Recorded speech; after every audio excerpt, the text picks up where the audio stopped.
शंभू राजांचा राज्याभिषेक सोहळा जवळ आला. लगभग 14, 15, 16 जानेवारी शंभू राजांचा राज्याभिषेक सोहळा पार पडणार होता.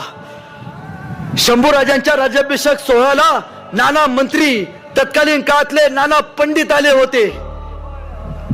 शंभू राजांच्या राज्याभिषेक सोहळ्याच्या सकाळी 4 वाजता शंभू राजांना 2 वेळा दुधानी आंघोळ घालण्यात आली.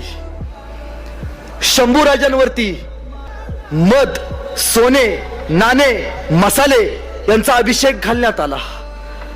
7 वाजता शंभू राजांचे त्यांच्या पत्नी सोबत श्री सखी रात्नी जयती महाराणी येसुबाईंसोबत परत विवाह करण्यात आला. शंभू राजे तख्ताकडे निघाले. सगळे सरदार शंभू राजांना छत्रपती होताना बघत होते. सह्याद्री तयार होता. रायगडावरती एका राजाचा राज्याभिषेक सोहळा पार पडणार होता. राजे आले. राजांच्या डोक्यावरती फुलं टाकण्यात आली. शंभू राजे मंचकापाशी आले. 32 मन सोनेरी सिंहासनावर शंभू राजांनी लवून मुजरा केला. हातात राजदंड धरला.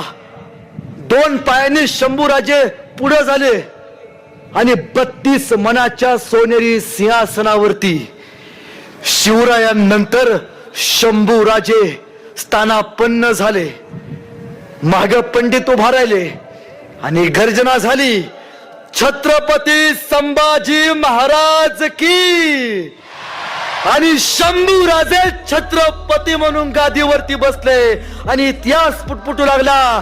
द किंग ऑफ महाराष्ट्र नाही, द किंग ऑफ इंडिया नाही, द किंग ऑफ मराठा नाही, द किंग ऑफ अखंड हिंदुस्तान नव्हे, जगाचे राजे छत्रपती संभाजी महाराज